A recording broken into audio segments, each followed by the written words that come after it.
Mucho gusto. Es para nosotros un inmenso honor y placer poder presentar lo que venimos trabajando hace cerca de 20 años y en coordinación con los centros de psicoterapia racional emotiva y cognitivo-conductual del mundo, ¿no? Sobre lo que es la formación en psicoterapia y, por supuesto, el papel importantísimo de la supervisión, tanto de las competencias personales como de las competencias técnicas de los terapeutas, ¿no? Hugo, por favor, te dejo el pase Sí, para que muchas gracias saludes. por la invitación. ¿Qué tal?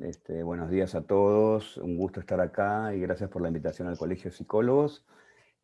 Como bien dice Pedro, somos un equipo en el Instituto de Terapia Racional Emotiva y hoy vamos a presentar un poco la formación que tenemos a lo largo de este trayecto de 20 años y el tema de enseñar y aprender psicoterapia, ¿no? Que es una tarea ardua, complicada, pero muy, muy interesante, muy bonita para la profesión, para aquellos que somos psicólogos y aparte queremos ser psicoterapeutas. Así que un gusto estar acá y compartir contigo, Pedro, como siempre, ¿no? Vale. Sí, por si acaso, mi nombre es Pedro Reyes y mi colega y hermano y amigo Hugo Galo, como le dijimos, efectivamente Hugo lo ha explicado. Lamentablemente, Rosana, la codirectora del centro, no puede asistir por razones personales, hasta de viaje con su familia, y nosotros vamos a tener el encargo de realizar esta exposición.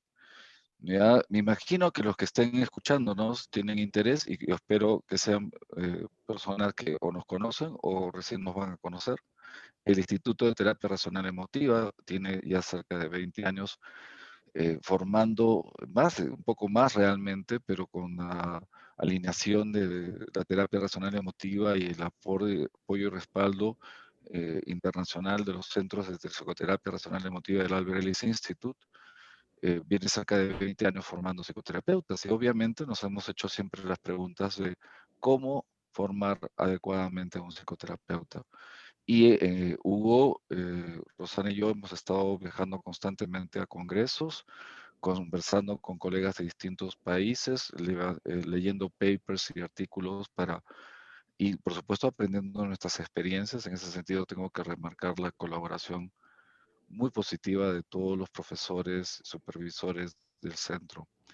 Bien, me toca compartir pantalla para que no se aburran. Un momento, por favor. Mientras vos Tengo compartís que... pantalla, yo aclaro también, Pedro, que Sí. este Ujú. trabajo es arduo. Nosotros empezamos hace mucho tiempo porque antes nadie formaba psicoterapeutas, ¿no? Uno se recibía de psicólogo y decía, bueno, ¿cómo hago para hacer terapia? ¿Puedo atender directamente? Y nosotros en la experiencia de tantos años también, cuando nos formamos como psicoterapeutas, era distinto de lo que es hoy, de todo lo que ha avanzado la investigación científica, tanto en psicoterapia como en formación y en aprendizaje de psicoterapia, ¿no? Entonces, fíjense cuántos años. Antes nosotros nos recibíamos y teníamos que ingresar, formarnos, como hacer la maestría, pero no nos enseñaban el tema digamos, a hacer psicoterapia, ¿no? Así que es una experiencia muy, muy, digamos, regocijante para nosotros a esta altura. ¿M? Ok, Muy Pedro, bien. dale. Muy bien. Bueno, básicamente primero plantear la situación actual. Ustedes deben saber que la terapia cognitiva y la terapia personal emotiva y todas las psicoterapias cognitivas, realmente hay que ser justos, ya tienen una gran evidencia, tienen décadas de evidencia en éxitos y eficacia y eficiencia en la investigación, ¿no? Bueno, hay muchísima investigación. Las terapias cognitivas son las que más han investigado, las que más han invertido en investigación, ¿no? Preocupándose claramente de lograr el mayor resultado y el mejor resultado para el mayor número de cuadros clínicos y, por supuesto, en el menor tiempo posible, ¿no? Y esto también ha tenido evidencias incluso con la farmacología, con el tratamiento placebo, o sea, la cantidad y multitud de evidencias de éxito de la psicoterapia cognitiva están fuera de toda duda. Funciona, ¿no? Y en algunos casos, algunas psicoterapias pueden alcanzar las psicoterapias cognitivas en algunos aspectos, pero nunca ha habido, y hasta ahora no hay un cuadro clínico donde las psicoterapias cognitivas no hayan destacado. También, obviamente, eh, nunca hasta antes en la historia de la psicoterapia, desde que se empezó, ha habido una psicoterapia tan útil, ¿no? Y tan fuerte, y esto creo que es producto, como dice Hugo, de toda la investigación. Ok, ahora, la terapia racional emotiva ha asimilado obviamente la evolución de psicoterapias y ha incorporado técnicas y marcos teóricos que sean adyacentes y que puedan de alguna manera, digamos, articularse, ¿no? Con las neurociencias, con otros enfoques cuando estos han acertado en sus investigaciones. Y eso ha sido algo muy importante. De hecho, actualmente casi todas las psicoterapias cognitivas, perdón, todas las psicoterapias no cognitivas son algo cognitivas. O sea, la evidencia ha sido tan fuerte que uno puede ver la influencia de las terapias cognitivas en todas las demás psicoterapias, ¿ya? Y a su vez puede ver cómo algunos enfoques o algunas técnicas concretas se pueden estar incorporando a las terapias cognitivas. Por ejemplo, las terapias cognitivas empezaron fuertemente centradas en lo que era individual, y actualmente hay psicoterapia cognitiva de parejas, de familia. O sea, se han ido aumentando los niveles de amplitud, ¿no? De esto. Bien, entonces, ¿cuáles son las características de todas estas psicoterapias cognitivas en particular? Primero, que es la atribución causal es la cognición. Esto quiere decir que la premisa fundamental de las psicoterapias cognitivas es que la cognición es la que genera tanto las emociones como el comportamiento. Es decir, las personas hacen lo que creen que deben hacer y sienten lo que están interpretando. Si hay cambios en la cognición, ya, hay cambios obviamente en la emoción y en el comportamiento, ¿no? Es decir, no son las circunstancias, sino la forma en que la persona cree, interpreta y vive su realidad, ¿no? Es decir, una persona puede vivir una soledad, un fin de semana y sentir que se muere, y otra persona puede vivir ese fin de semana con una inmensa libertad, sintiendo que está ejerciendo una libertad fantástica. Una persona puede estar muy centrada en condiciones catastróficas, por ejemplo. Puede estar pensando claramente qué aspectos de riesgo y catastrofizar sobre esos riesgos, aumentando la probabilidad de su aparición y también disminuyendo su capacidad de enfrentarlas en su percepción, en su creencia. Y otras personas más bien pueden disfrutar del riesgo, y todo esto depende mucho del tipo de cognición y el tipo de contenidos cognitivos que la persona tiene. Por cogniciones estamos entendiendo, Interesante, Pedro, ¿eh? dime, querías, Sí. sí, ¿vale? Interesantísimo, interesantísimo. Un Mm, poco justo me trae a colación esto que lo que enseñamos en la escuela también, ¿no? Que ujú, muchos modelos psicoterapéuticos ha sido investigado y como bien decís, la investigación científica dentro de lo que tiene el rigor para las terapias validadas empíricamente, la terapia cognitiva es como que tiene alta eficacia, ¿no? Pero mira qué interesante, muchas de las psicoterapias que no son netamente cognitivas, de alguna manera terminan haciendo reestructuración cognitiva sin saberlo, ¿no? Incluso ujú, algunas terapias psicoanalíticas o psicodinámicas, yo creo que Freud hacía ujú. reestructuración a veces sin saberlo, ¿no? Pero Muy fíjense bien, cómo se llevó todo esto a investigar en los modelos, digamos, de la investigación básica, ¿no? Para ver cómo funcionan esos esquemas. Y bueno, nosotros desde el modelo cognitivo armamos el paradigma y los procesos, digamos, psicopatológicos, si se quiere llamar, que ese es otro tema, en las distorsiones cognitivas, ¿no? Las que sean netamente psicológicas. Pero qué interesante esto, Pedro, sobre todo el énfasis ujú, en lo que viene después, en la tercera ola, con la metacognición, ¿no? Y la terapia basada más en procesos que en contenidos, que es un tema apasionante también, que eso muy quedará bien. para otro congreso. Muy bien. Gracias, Hugo. Mira, claro, como tú lo planteas, exactamente toda la investigación señala eso, es decir, la cognición no aparece evolutivamente como un aspecto accesorio, sino más bien como un elemento fundamental, es decir, nuestra capacidad de aprendizaje, nuestro lenguaje, nuestra forma de narrar nuestras cosas, la forma en que atendemos, ¿no? Discriminamos los procesos y ponemos atención como dije hace un momento, por ejemplo, las personas con ansiedad tienen una fijación en todo el riesgo, están constantemente observando qué riesgos existen y catastrofizando con ellos. Y las personas con depresión están constantemente filtrando el lado negativo y pesimista de todo aquello que pasa. Entonces, lo interesante de las terapias cognitivas, como tú lo dices, es que eso estaba incluso, ¿no? En Freud, tienes toda la razón. Es decir, Freud proponía un lenguaje y proponía una narrativa distinta. Por ejemplo, no es que tú seas una persona neurótica, lo que pasa es que tú tienes un complejo de Edipo, que además es un ser de la mitología griega o de la literatura griega. Entonces, todo eso genera una reformulación de la percepción del problema para el paciente.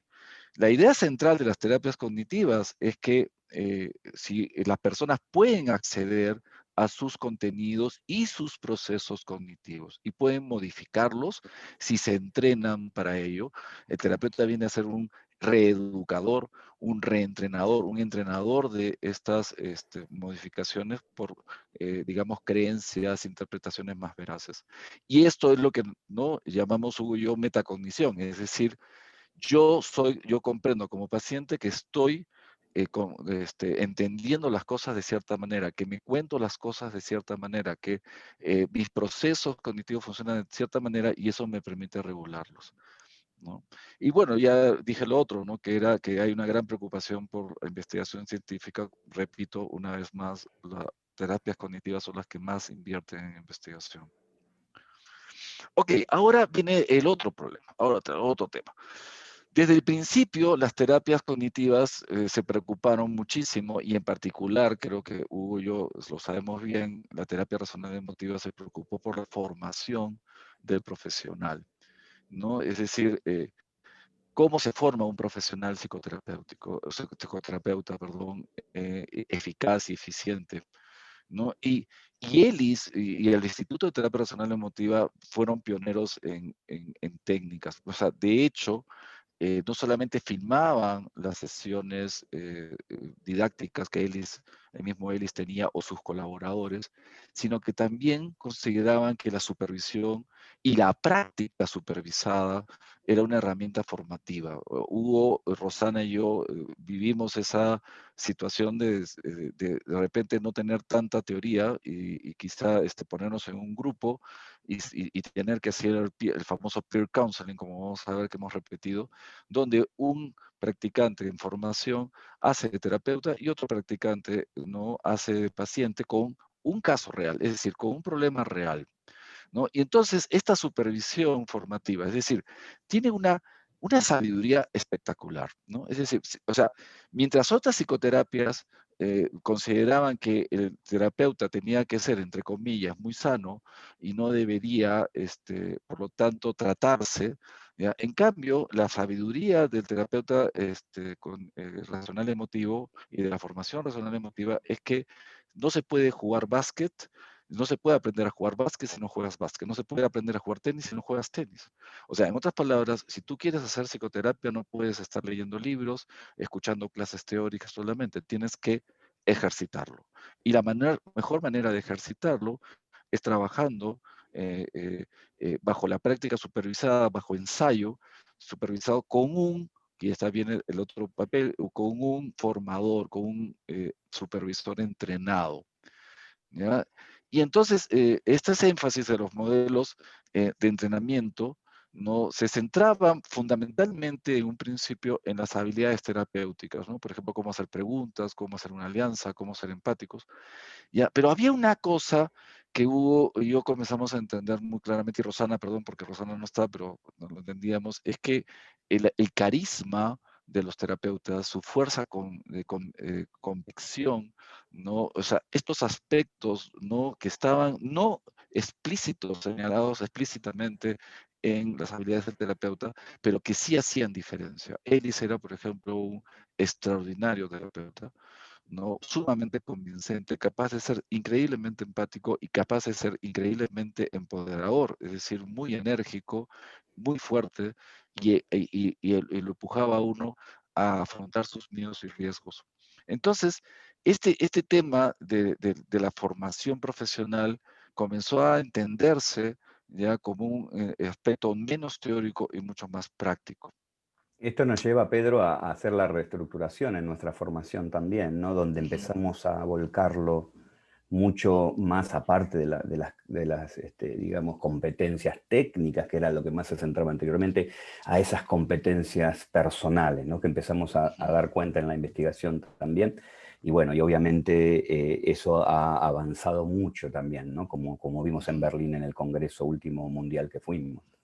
Muy bien. Efectivamente, ahora vamos a hablar de eso, Hugo, ya, para que no perder un cierto hilo, que me estoy olvidando de ciertos puntos. Por ejemplo, fíjense qué interesante. Ellis nos empujaba mucho a descubrir las propias autoperturbaciones del practicante, del aspirante terapeuta, ¿no? O sea, cosas como tengo miedo de hacerlo mal, tengo miedo de ser incompetente, tengo miedo de no gustarle a mi paciente, y estos miedos servían muchísimo porque eran prácticamente la práctica, es decir, la práctica del terapeuta como persona, ¿no? Como su aspecto emocional, y cómo esta práctica podía servir al terapeuta para entender al paciente también. Entonces, la TRE defendía este modelo de autoaplicación, que lo llamaba peer counseling, ¿no? Porque era un counseling entre pares, ¿no? Por eso le llaman la expresión, si Hugo que Claro, sabe sí, mucho mejor eso. la terapia, ¿no? Hacer terapia entre pares, digamos, dar terapia. Nosotros decimos a veces coaching observado, pero en realidad es hacer terapia observada entre Muy pares. bien, muy bien. Entonces, claro, se alternaba, como he explicado, ¿no? Lo cual hacemos actualmente en la formación. Uno hace de terapeuta, ¿ya? Y el otro hace de paciente, y es la observación del supervisor es fundamental. Como vamos a ver, el feedback del supervisor es fundamental. No cualquiera puede dar supervisión, no cualquiera puede dar feedback. Hay que saber formar, hay que saber dar feedback, el más importante, el más crítico, ¿no? Bueno, y como decíamos hace un momento, se identificaron los problemas propios del terapeuta como ansiedad ante la supervisión, que creo que todos los terapeutas todavía tienen, ¿no? La palabra supervisión asusta mucho, como hemos visto, y estamos nosotros en una campaña, ¿no? Una fuerte campaña para eh, quitar ese miedo, quitar el miedo a la supervisión. La mayor parte de los terapeutas tienen miedo a que se les señale sus errores, a que se les señale, imaginan la supervisión anticipadamente, otra cognición, como un proceso de fiscalización. Y obviamente no queremos eso. Nosotros queremos que la supervisión sea un espacio de desarrollo, un espacio de apoyo, o no se aplican las mismas características del terapeuta que del supervisor. Es decir, yo con mi paciente, Hugo con su paciente, no somos juzgadores, no somos críticos implacables, más bien buscamos todo lo positivo del paciente y buscamos ayudarlo a superar sus temores y sus dificultades personales. Igualmente, la supervisión debe estar centrada en eso, es decir, debe estar centrada en que el terapeuta termine la supervisión mucho más aliviado, mucho más contento, fascinado con lo que ha aprendido y consciente de sus fortalezas y consciente de una manera muy positiva en los aspectos que tiene que mejorar. Ahora, acá viene la otra parte interesante. Ya, todas las psicoterapias cognitivas ya no señalaban o no hacían esto tan claramente. Y ahí viene nuevamente el gran talento de Albert Ellis, que se adelantaron, ¿no? Hay cosas que van pasando y que muchas veces nosotros nos damos cuenta que Albert Ellis a veces no ha tenido todo el mérito que merece. Porque, por ejemplo, fíjense hasta dónde, hasta los años 90, que Judith Beck y Christine Pratesky sugirieron la autopráctica de la terapia cognitiva para facilitar la adquisición de habilidades técnicas y personales del terapeuta cognitivo. Fíjese que era una cosa que ya Ellis lo había planteado, ¿no? Es decir, veamos al terapeuta en un momento determinado como un paciente, veamos al terapeuta como una persona que también que tiene emociones, que tiene pensamientos y creencias, y que muchas veces eso le genera perturbaciones. Y pasaron muchos años antes de que el mainstream, ¿no? Digamos, el grupo más grueso de las psicoterapias cognitivas reconociera que efectivamente eso es algo que era bueno hacer. ¿no? Y posteriormente, pues, ha habido muchas publicaciones, ¿no? Alrededor de 2015, lo que estoy señalando ahí, ¿no? Como Bennett Levy, Hartford y Perry, ¿no? En el 2015. Ok, ¿por qué? Porque el lado personal del terapeuta es importante, como hemos visto. Quiero ser muy claro en esto. Nosotros, muchos años atrás, probablemente en el 2010, ya estábamos entendiendo que el lado personal había que definirlo, había que especificarlo, había que identificar las competencias personales que el terapeuta lo hacen eficaz. Por ejemplo, la capacidad de persuasión, la capacidad de empatía, ¿no? El optimismo, ¿no? Su flexibilidad, ¿no? Su capacidad de serenidad frente a las situaciones difíciles y riesgosas, su manejo emocional mismo. Todas esas características son aspectos sumamente importantes, ¿no? Pero durante los años 90 no había demasiada investigación, ¿no? Sobre esto y era frustrante porque obviamente para un país como el Perú la investigación es difícil y además esta era una investigación muy exigente en términos de costos, ¿no? ¿Qué son competencias personales? ¿Qué son aspectos personales? Bueno, el hecho es que felizmente en otras áreas, en otros países, esto avanzó y comenzaron a demostrar la existencia de características críticas, incluso características contraproducentes. Por ejemplo, que los terapeutas soberbios e inflexibles y muy ególatras no eran realmente eficaces, ¿no? Eran muy buenos para la publicidad, pero no eran muy buenos para la eficacia y la eficiencia, ¿no? O que el terapeuta pesimista, ¿no? Es una investigación muy interesante que demostró que los terapeutas pesimistas tenían peores resultados que los terapeutas optimistas, ¿no? Entonces, una serie de características, algunas que no tenían que ver con la personalidad, por ejemplo, la distancia de edad. Es decir, mientras más distancia de edad tengo con mi paciente, más dificultades voy a tener para ser persuasivo. Si una persona de veintitantos tiene un paciente de 60, pues va a tener que hacer mucho esfuerzo para ser convincente y ayudar al paciente de 60. Igual, si soy un hombre de 60 o 50 años y tengo un adolescente de 14, y yo tengo la edad de sus padres o de sus profesores, probablemente me sea muy difícil, voy a tener que hacer un gran esfuerzo para llegar a tener una buena empatía y una buena alianza terapéutica. Y todas estas investigaciones que íbamos pescando aquí y allá y nosotros también desarrollándolas como podíamos, ya llega un momento que uno tiene que hacerse la pregunta, ¿no? Es decir, ¿el terapeuta se hace? ¿Se puede hacer? ¿No? Y claro, si hemos tenido la experiencia, como Hugo lo puede complementar, la experiencia personal, o sea, la experiencia personal de entrenamiento en el Albert Ellis Institute me desarrolló a mí y a Hugo, imagino que a todo terapeuta, y eso es lo que Sí. aspiramos, ¿no? Nos desarrolla mucho mejor nuestras competencias interpersonales e intrapersonales. Es decir, tenemos mejor manejo de emociones críticas, tenemos mayor racionalidad de nuestras decisiones, nos ayuda mucho a generar una aceptación incondicional muy importante en los pacientes, nos ayuda a ser más empáticos, nos ayuda a ser más risueños y reírnos más de la vida y Utilizar el soportar humor. las cosas. Exactamente, utilizar el humor con nuestras vidas en sí. Bueno, acá viene la pregunta entonces, ¿no? Si eso lo habíamos visto y lo habíamos vivido, ¿por qué no el formado, el practicante que quiere ser terapeuta, ¿por qué no ayudarlo también aplicando el mismo modelo de terapia racional emotiva en sí mismo, superando sus creencias limitantes, superando sus creencias irracionales, ¿ya? Superando las emociones perturbadoras que puede una persona tener, ¿no? Y ayudar así también a que sea un mayor guía de la psicoterapia. Y este es un gran Por ejemplo, desafío, Pedro, ¿no? ujú, Sí, es un gran sí, desafío. dale, Hugo, Y me tú la quieres pregunta a veces, comentar. el tema de que muchas personas a veces dicen, bueno, quiero ser terapeuta. Por suerte, nuestra experiencia del grosso de que tuvimos en alumnos y en formación, ya tantas promociones, la mayoría pudo lograrlo, porque también hay limitaciones a veces en que hay personas que por ahí no pueden desarrollar.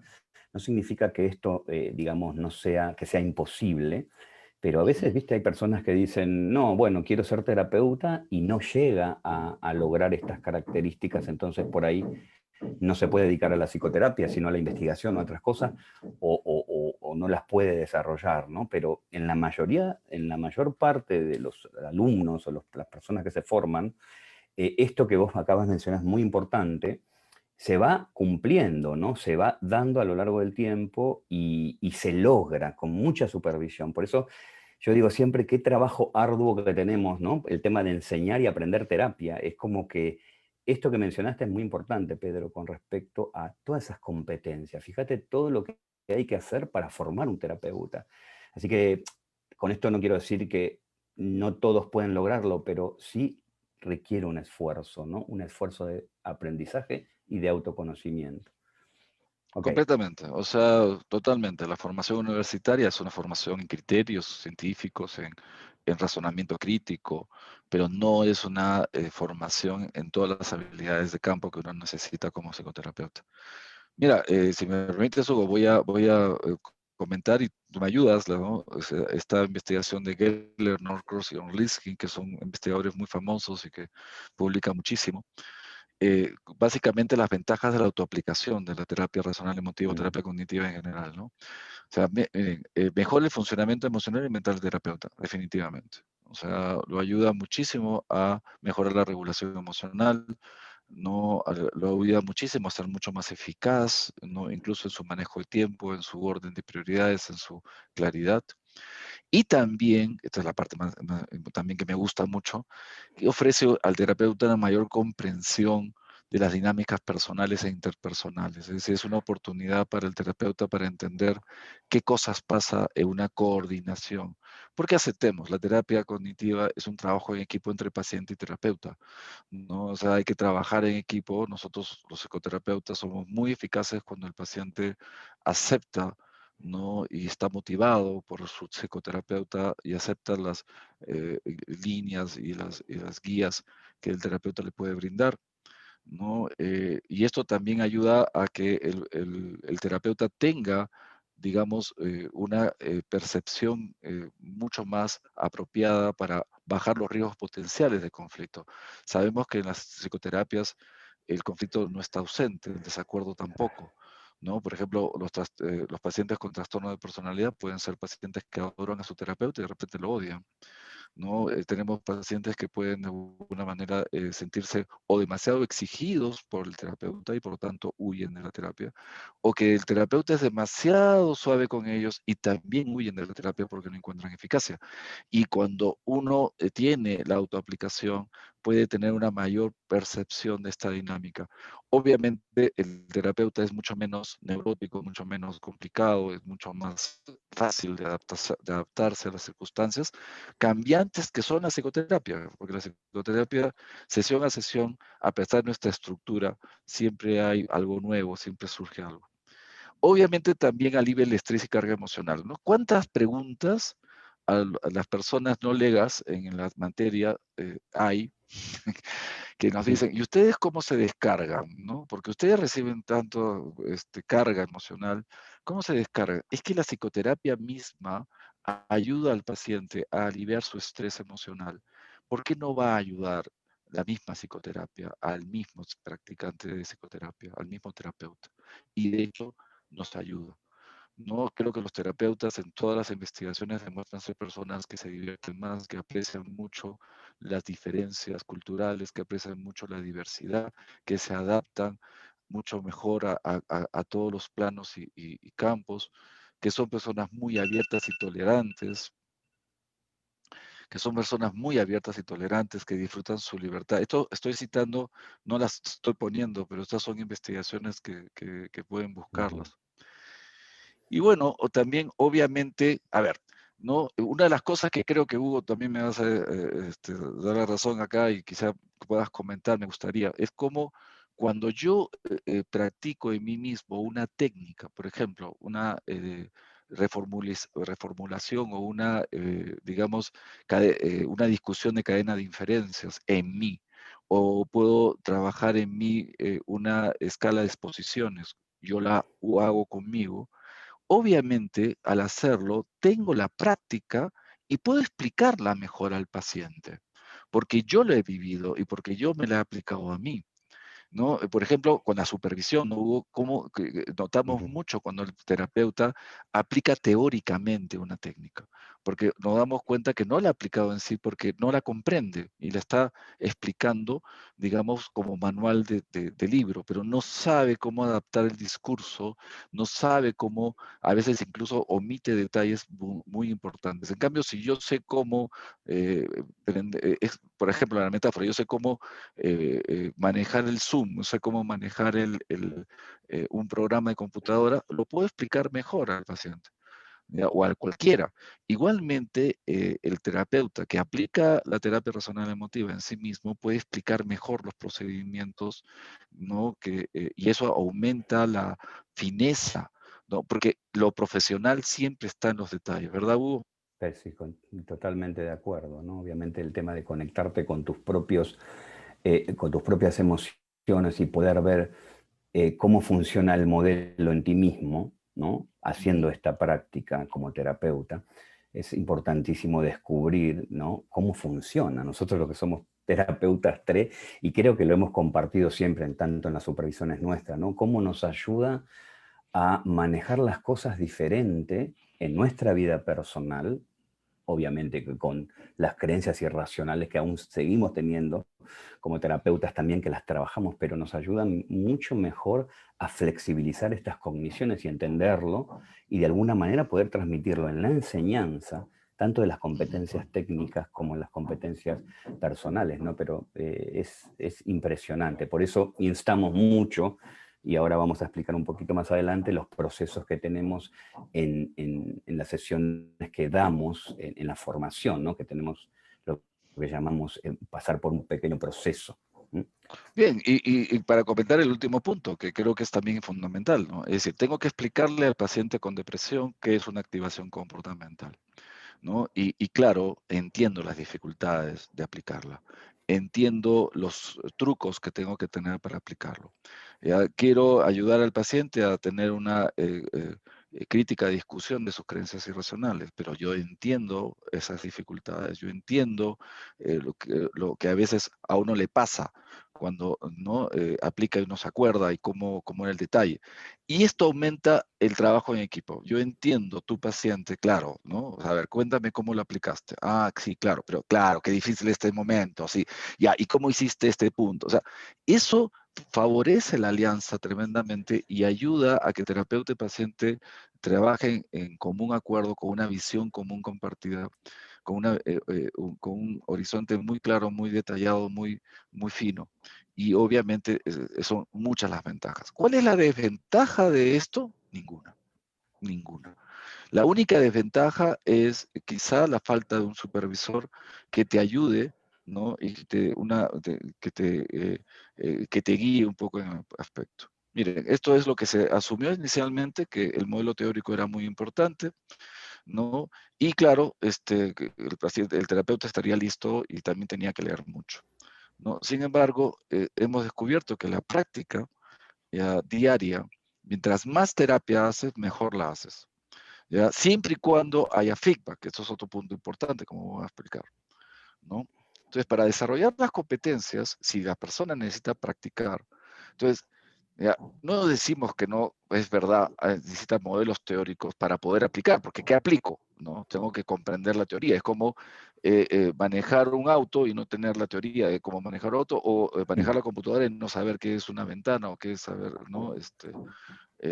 Un atajo. Y obviamente ese modelo teórico, pero el foco de la formación tiene que estar centrada en la práctica.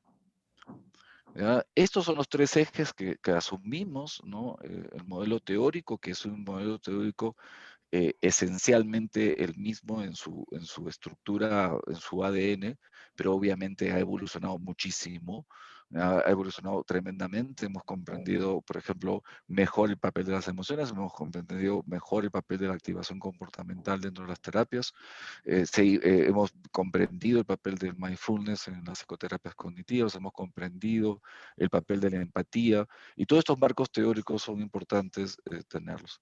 Y luego tenemos, por ejemplo, no, por ejemplo, no, perdón. Tenemos pues las otras dos hermanitas, ¿no? Las competencias técnicas y las competencias personales, y eso es lo que hace un profesional. Esto es el modelo de ITRE, de competencias personales, que estamos ahora,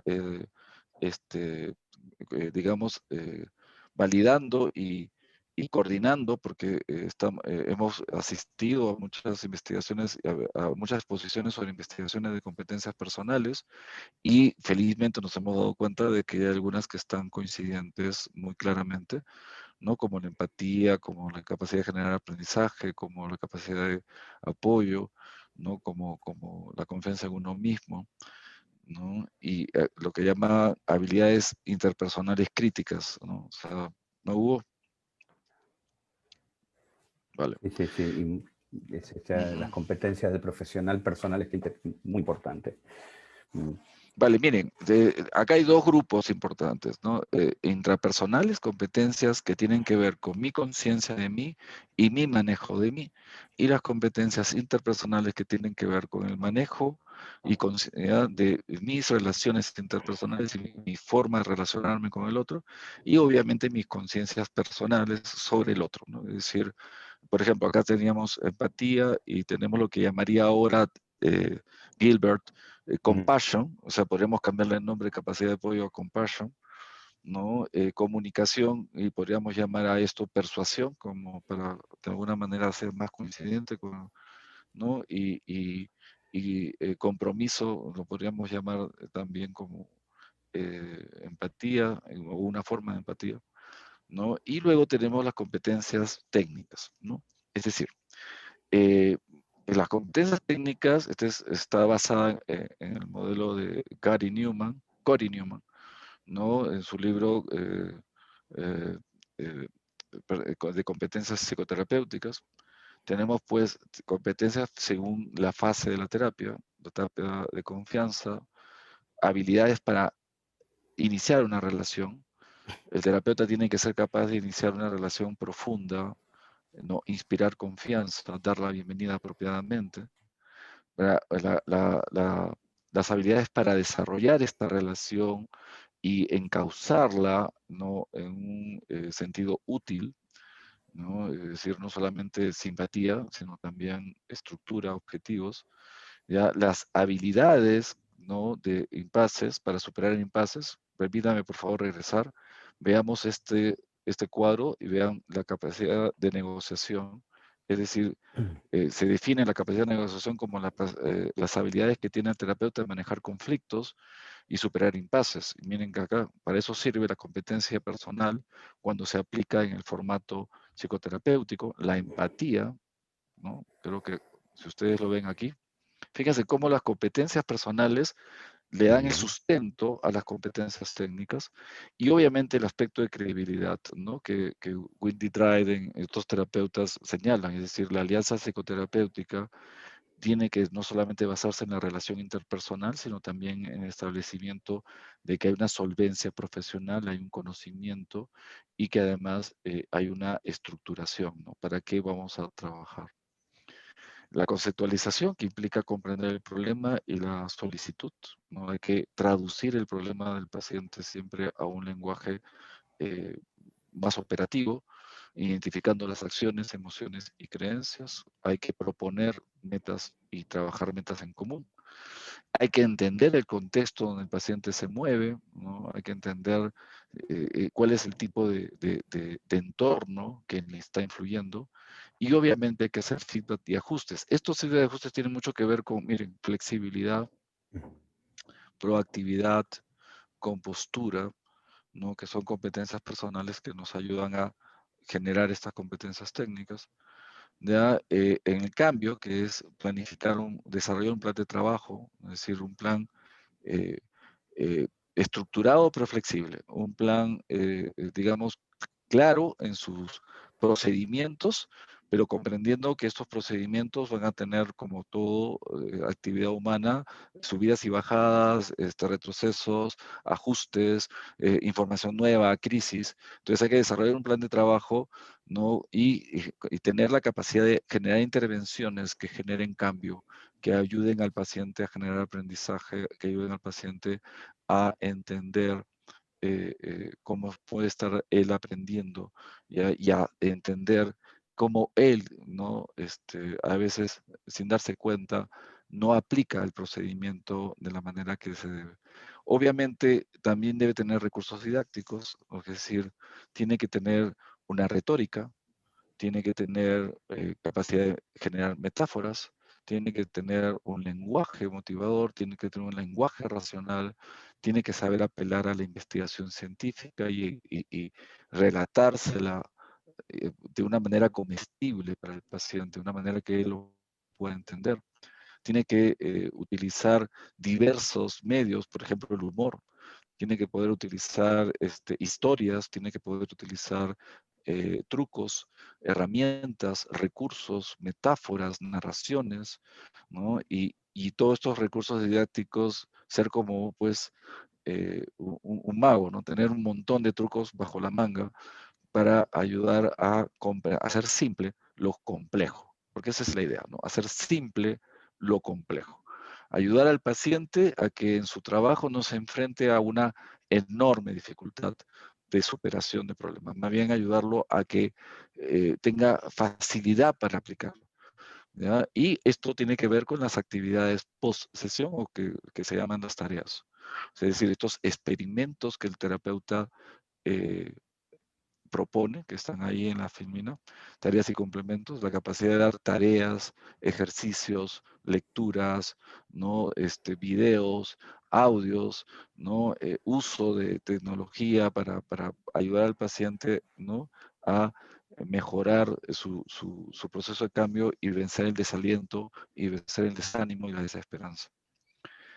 Finalmente, lidiar con resistencias, que es un aspecto muy importante, ¿no? O sea, todo cambio y todo aprendizaje, por más motivación que haya, siempre hay resistencias. A ver, si yo quiero hacer dieta, si yo quiero hacer ejercicio, si yo quiero aprender piano, si yo quiero aprender a hablar inglés, y me esfuerzo mucho, estoy muy motivado, pero hay momentos que me desanimo, hay momentos en que digo, ay, ya rompí la dieta y al cacho con la dieta, o hoy día no salgo a hacer ejercicios, es muy duro, muy exigente, no quiero, se hace frío, estoy cansado.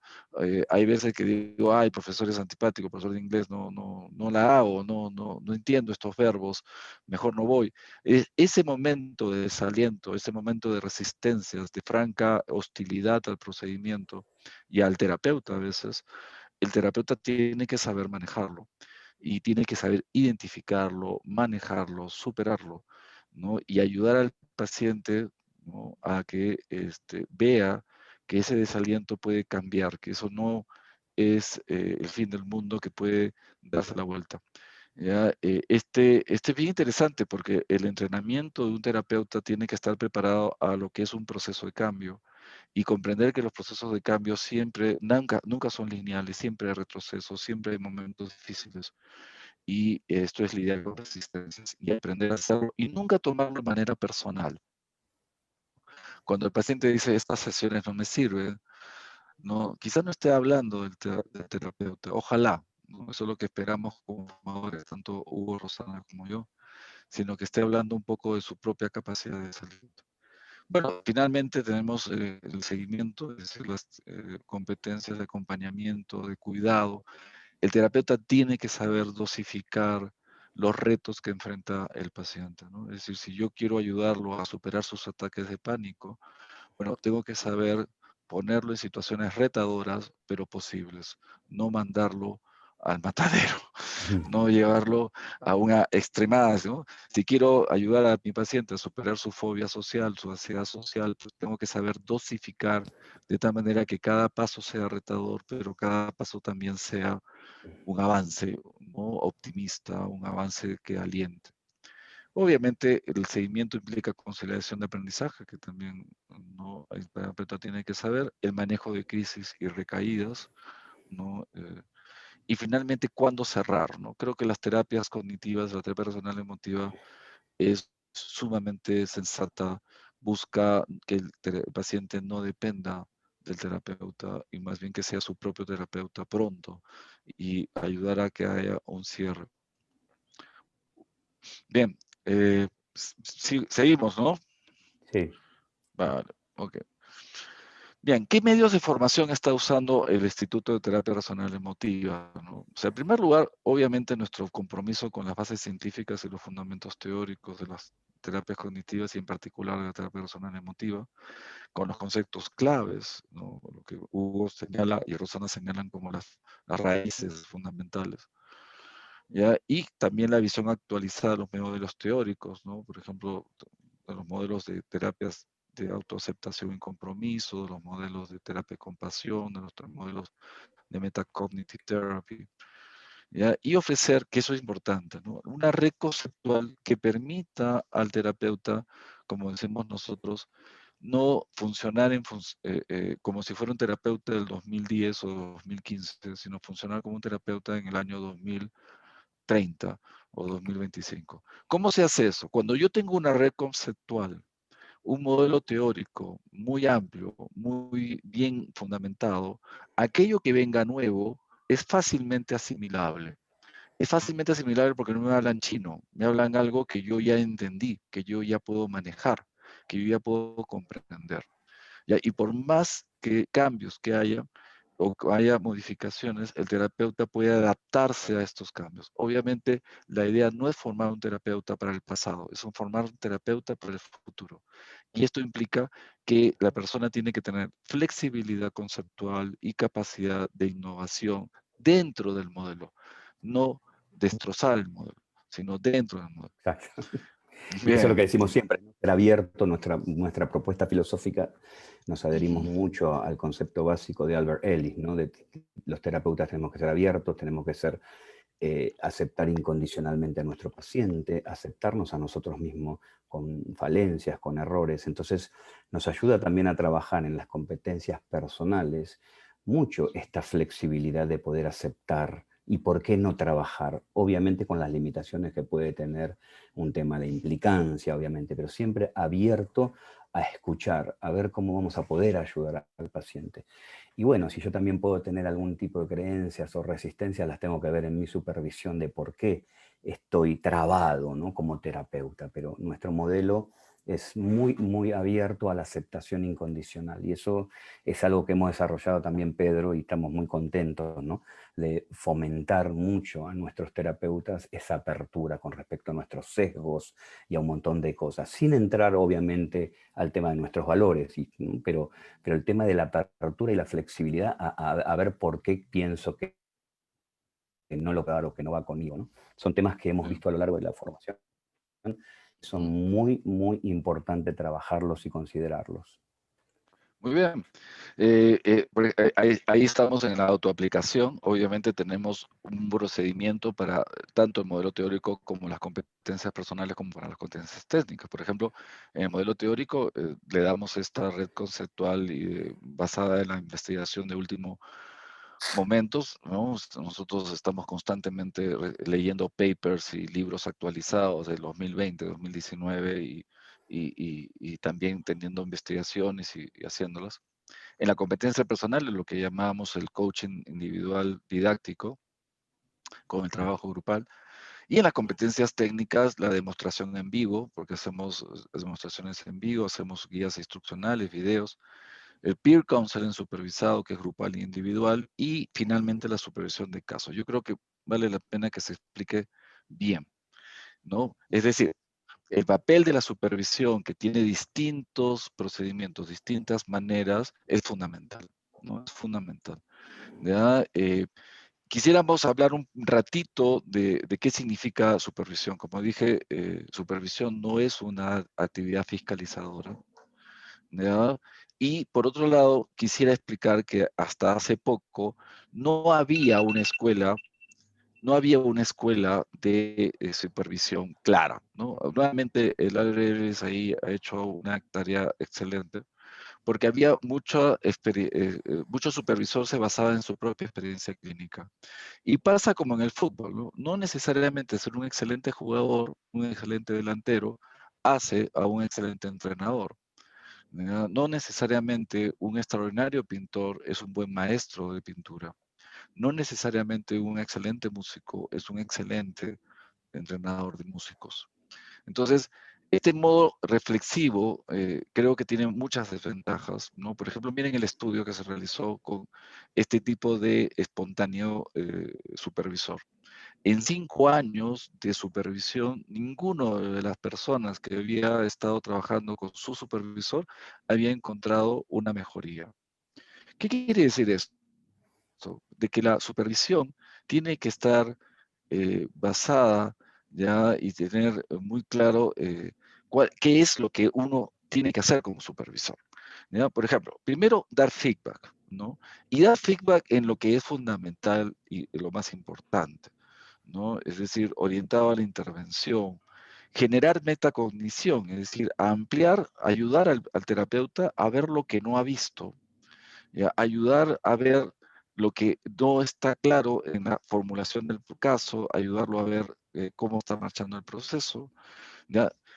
Hacer evidente lo que no está oscuro, reducir áreas ciegas, pero hacerlo sin destruir la confianza y seguridad del terapeuta, más bien fomentando esta seguridad, ¿ya? Y ayudándolo a ver qué cosas sí hizo bien, qué cosas sí está haciendo muy bien, ¿ya? Y siempre hay algo positivo, como dice Rosana, ¿no? Nuestra compañera, siempre hay algo que el terapeuta ¿no? se puede estar haciendo muy bien, ¿ya? Y obviamente hay que cuidar al paciente con esto, pero también fomentar la autosupervisión.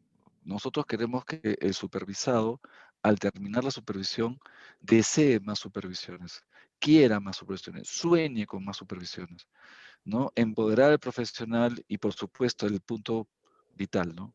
Aumentar la confianza y motivación del terapeuta, ¿no? Es decir, sé que lo estoy haciendo bien, ¿cómo me lo puedo hacer mejor? Ya, sé que estoy ayudando a mi paciente, ¿cómo puedo ayudarlo más? ¿No? Sé que de alguna manera estoy aprendiendo. ¿Cómo puedo aprender más rápido? Y generar una cultura de excelencia, pero también una cultura no neurótica de la excelencia, una cultura muy humana ¿no? del aprendizaje. Acá está claro lo que dijimos, el supervisor no puede ser cualquiera, tiene que ser alguien que sepa ser un buen supervisor, que sepa dar feedback, que sepa ayudar al supervisado, ¿no? Y que disfrute con el supervisado. Ese es otro punto importante. La relación personal entre el supervisor y su supervisado debe ser de muy buena química. No queremos que un supervisado tiemble ante la idea de su reunión con su supervisor. Queremos más bien que la anhele. Queremos que diga cuándo tenemos supervisión, Hugo, cuándo tenemos supervisión, Rosana, por favor, Pedro, cuándo tengo supervisión. ¿Ya? Y esto implica la formación de supervisores. En el Instituto de Terapia Racional Emotiva venimos de hace años formando supervisores, ¿no? Ayudándolos a mejorar sus áreas de supervisión, ayudándolos cada vez más, tanto Rosana, Hugo como yo, a que todos los supervisores sean más finos cada vez, más potentes cada vez. Y tenemos que decirlo, estamos orgullosos de la plena Mm, docente que tenemos. No ha habido nunca comentarios poco entusiastas sobre el papel de supervisores que tienen nuestros formadores. Siempre hay una hermosísima reacción llena de relación personal, de alegría, ¿no? de entusiasmo por lo mucho que han aprendido todos los que están formándose con nuestra plana claro. docente. Y el proceso también, Pedro, de cómo nosotros aprendemos a ser mejores supervisores y a poder enseñar mejor la supervisión en esta interacción. Cómo se aprende y cómo vamos también saltando obstáculos, dándonos cuenta de muchos aspectos de la supervisión, digamos, Ujú, que nos falta por ahí un poco desarrollar o tocar. Entonces es un aprendizaje constante, muy independientemente bien. de que nosotros ya estamos certificados como Ujú, supervisores, a lo largo de esto aprendemos mucho más de la supervisión con los supervisados, así muy como bien. la psicoterapia, ¿no? Y los terapeutas. Pero es un Bien. tema muy interesante. Es bonito eso, de que en la Albert Ellis nos enseñaron a supervisar con supervisando.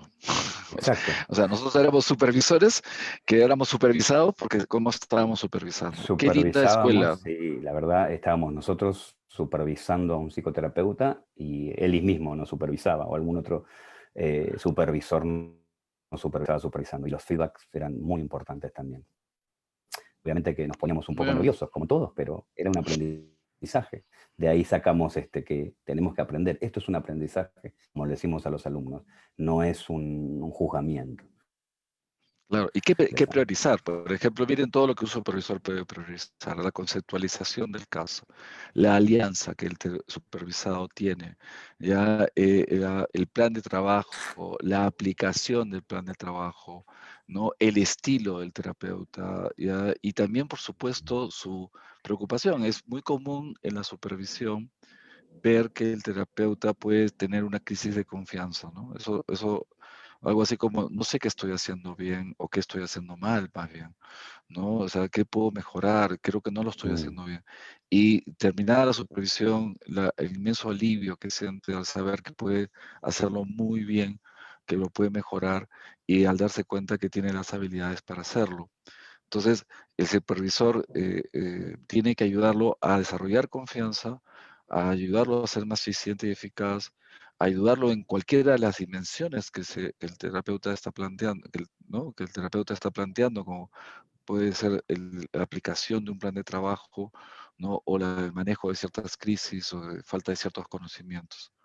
Y esto es otro punto interesante en el ITRE, ¿no? El ITRE fomenta que sus eh, supervisados, que sus participantes comprendan el valor importantísimo de tener una comunidad de apoyo para el terapeuta, ¿no? exacto. Exacto, y todos los grupos se forman un grupo de apoyo, un grupo de gente que está ahí ayudando con recursos, ayudando con metáforas, ayudando con la escucha, ayudándolo con el apoyo emocional y el ánimo para hacer cada vez mejor. Y esa comunidad le da a uno mucha seguridad también, mucha seguridad. Ya no siento que soy alguien, un francotirador, no, siento que soy parte de un equipo, ¿no? Ujú.